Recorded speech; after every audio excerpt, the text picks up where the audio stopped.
Alright guys, quick update lang dito sa ating Dominar 400 UG version 2. So sa last vlog natin, wala pa tayong top box, pero ngayon meron na. Kakapakabit ko lang sa kanya I think mga 2 weeks ago. So tignan natin to. So, first off, ang ginamit lang natin dito is yung default or yung stock na top box bracket nung UG version 2. Yan yung talagang isa sa mga nagustuhan ko dito sa UG version 2 ng Dominar 400. Meron na siyang top box bracket. Tapos meron din kasamang maliit na backrest na I would still say very functional kahit wala kang top box. Yung binili natin na top box is itong Duhan. Ito ay solid plastic. So hindi natin kinuha yung mga alloy na top boxes kasi yung top box bracket na stock ng UG version 2 medyo hindi siya ganun katibay, no, to be honest. So kung talagang gusto mo ng heavy duty na top box, kailangan mong palitan to, yung mga bakal na medyo pataas, no, yung kanyang form. Ito kasi ang medyo hindi ko lang trip dito, nakakabit lang siya dito sa isang bolt. So hindi siya dual bolt, tapos medyo nasa bandang gitna, so medyo prone to sa sa putol kapag masyadong mabigat yung top box na gagamitin mo. So yun lang, more on mga light top boxes lang talaga. So kagaya nito, kumbaga solid plastic, yun yung medyo mas okay. Isa lang sigurong recommendation ko if you would go for hard plastics, no, would be to get yung mga meron ng base plate na bakal, no, kasi itong mga to halos kagaya na rin siya ng mga alloy top boxes na meron na ring locking mechanism para dito, no. So nakakonect yung isang lock dito sa base plate, tapos yung isang lock naman obviously para dun sa bukasan. Meron ding mga nabibili na mga hard plastic na top boxes na mayroong screw sa loob. Kaya lang, ang hindi ko lang gusto kasi doon, medyo mahirap tanggalin yung box, no? I mean, medyo mas matagal. Hindi naman siguro mahirap, pero mas matagal lang. So kung ikaw yung tipo na minsan alis, minsan kabit yung ginagawa mo sa top box, hindi maganda yun na top box for you. So mas okay pa rin yung ganito, mas madali siyang i-uninstall at i-reinstall. Actually itong top box na to, pangatlo kong top box na para dito sa Dominar. Yung huling dalawa ko medyo sablay may isa ako nabili sa Shopee around 2 plus, medyo hindi maganda yung quality talagang, tsaka yung niya, yung base plate niya nga plastic lang. So talagang hindi advisable, masyadong maluwag, tsaka nahulog pa yun habang may angkas ako. So buti na lang medyo nandyan lang kami sa may street, wala pa kami sa highway, kaya hindi naman delikado, walang tinamaan ng top box. Pero kung meron ako, sobrang delikado. Then yung sumunod ko naman is Niura, hard plastic din siya, tapos bakal din, kaso parang siguro hindi ko na check masyado yung yung mga bolts niya. Yung stock na pagkakahigpit sa bolts niya maluwag.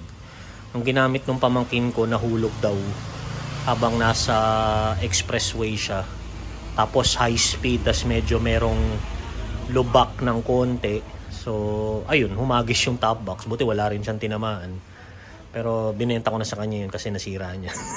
Hindi naman nasira, pero meron lang parang dent dito. Ayoko nang may mga ganun So ayun, sa pilitang bili. Pero kung siguro nahigpitan, wala namang issue. Kasi ngayon, sa kanya, nakakabit na yun Wala namang issue. So, ngayon, ito na yung pangatlo. So far, although hindi ko pa nadadala to sa expressway, pero may mga dinadaanan na rin akong mga humps na halos hindi ako tumitigil. Hindi naman siya nagkaka-issue, hindi naman siya bumabalid, hindi naman siya natatanggal. In terms of locking mechanism, pareho lang din to sa mga typical na alloy top boxes. So para dito sa base plate lock, press mo lang siya, basta naka-unlock na. Ayan Ayan, nakatutok siya dyan. That means naka-unlock na. Pag tinaas mo yung susi, naka-lock na siya. So since naka-unlock to, pwede mong pindutin. Ayan, di ba? And then ganyan lang. So, nakaklamp lang siya dito. So, kapag ilalak mo siya sa base plate, make sure na nakadiin siya dito sa taas. Tapos, ayan. And then, lalak mo na. Dito naman sa taas, same din, no? Pag horizontal, that means unlock. May signal, may symbol naman. So, ngayon, may pupush lang din tayo dito. And then, pwede mo nang i-unlock. Ayan. So, pag binuksan mo to, ganito na siya. So, kagaya lang din ng mga regular top boxes na alloy. Ito na yung uso ngayon eh. Ayan. So, meron na rin siyang parang leather matting. Tapos, ito kasama rin. So, ang kinabit ko muna yung white na reflectorized stickers. And then, ito naman yung pwede mong pamalit. Ayan. So, dalawang pockets. Isang zipper naman yung kanyang... ito mas actually gusto ko to. Kasi mas maluwag. Although, siguro mas gusto ko na wala na ring division to. Para isang malaking lalagyan na lang. And then, normally, ito lang yung nilalagay ko dito. Yung gloves ko, tapos helmet. So, basta kasya yung large size na helmet, which is for HJC, double XL kasya. Empty helmet na XL, double XL kasya rin. So, walang problema. Kahit merong chin mount na para sa action cam, kasya naman. Tapos, ito, meron lang akong helmet hook holder para if merong angkas pwede ring ilagay dito sa pinakaibabaw. Yan. Tapos meron ka rin namang mga pwedeng pagsabitan ng hook. And then yeah, I mean, for the most part lang yung naman nilalagay ko dyan. Siguro pag extra lens ng helmet pwede rin. So double XL na helmets, kasyang kasya, walang problema dito. And then ito naman, sticker lang yung kabit niyan. Pero hindi ko na nga natanggal eh. Hindi ko na siya kinabit para at least pwedeng laban kaagad. Lock natin. Yan, basta naka-hook na. Press down mo lang. Okay na yun. And then, chinek ko na rin naman yan, yung mga bolts niya kung talagang masikip. Para hindi na ulit mangyari yung nangyari dati sa pangalawang top box natin. So, yan yun, yung Duhan na solid top box. I got this for, I think, 4,300. Ganun. 4,300, 4,500. Then, of course, kasama rin dito yung backrest. Yan. So, included na siya dun sa presyo. Meron kang backrest, tapos meron din dito. Yan. So, adhesive lang naman to. Tapos, ididikit mo dyan. So far in terms of ingay, etong mga ganito usually hindi na maingay ito eh. Yun lang yung kagandahan.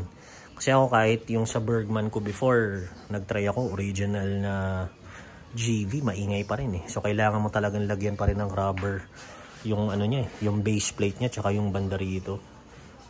Maingay talaga eh pag yung mga ganong style ng top boxes. So para sa akin mas okay pa rin to eh.